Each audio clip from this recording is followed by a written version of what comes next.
So in this presentation, we want to take some ideas that we learned about income, disposable income, MPC, and MPS. We want to take all that stuff and put it together with the expenditure multiplier.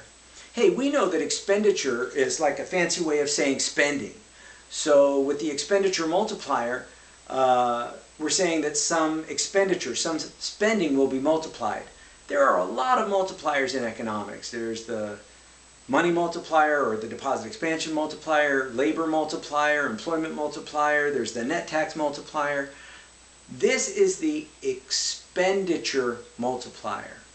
So the idea of this, there's like a ripple effect from spending in the economy, but this is different than stock and flow. This is different than there's a certain amount of money when we pass it around. It really focuses on this idea of an independent change to expenditures or an autonomous change to expenditures. So those are going to be changes that are really independent of the normal rounds of income. Let's take a look. So the expenditure multiplier, your book uses this denotation, is equal to 1 over 1 minus marginal propensity to consume. So marginal propensity to consume is a really big idea here. It's a really important idea. Another way of looking at this is to go back to the idea that 100% of our disposable income is MPC and MPS. So if we take the ratio of MPC away from 1, we're really left with MPS. So another way of looking at the expenditure multiplier, you can go right to this shortcut and just say it's 1 over MPS. So let's see what the multiplier says and how it impacts activity in the economy.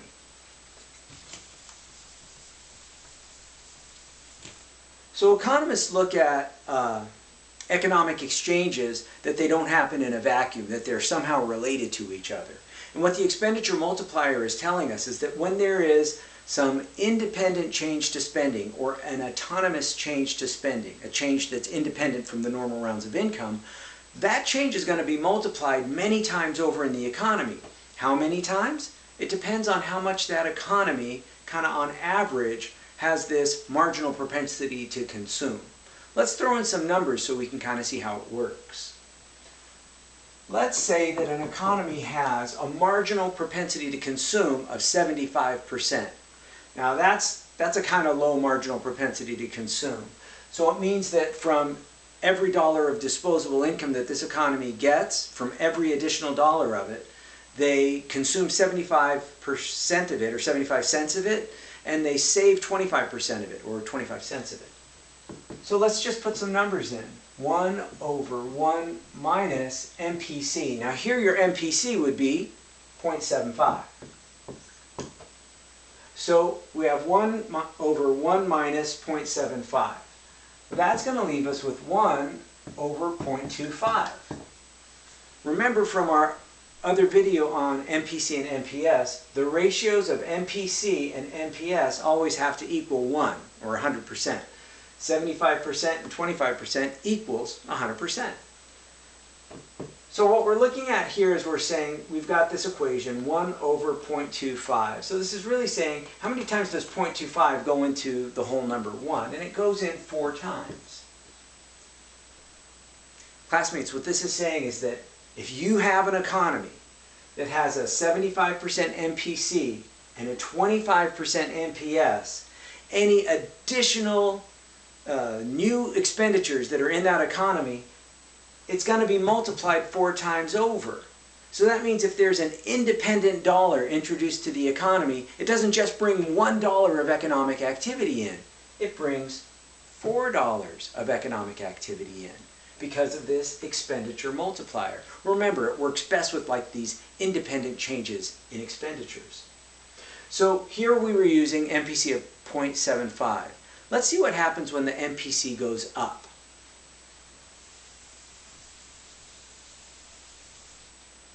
So instead of 0.75 this time, let's just move it up to 0.8. So here we have 1 over 1 minus 80%. Well, we know from our example that's going to give us 1 over 20%. So we just took this 0.8 away from this one. That leaves us with 0.2. Remember, the MPC and the MPS, they gotta equal 100%. So now, how many times does 0.2 go into 1? This is kind of like 20 cents into a dollar. How many times does 0.2 go into 1? It goes in 5 times. So this shows a really neat example between the relationship between MPC and the expenditure multiplier. In this example, with an 80% MPC, we have an expenditure multiplier of 5. That means for every independent change in expenditures, it's going to be multiplied 5 times over.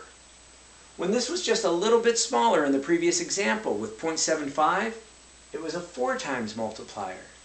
So we can make a relationship, other things being equal. The larger the MPC, the larger the expenditure multiplier. The smaller the MPC, the smaller the expenditure multiplier. So it's important that we get that relationship down. So what we're saying is, in economies that have a very high propensity of consumption, like in the US, we're terrific consumers. Those economies that have very, very large ratios of MPC, they tend to have bigger multipliers.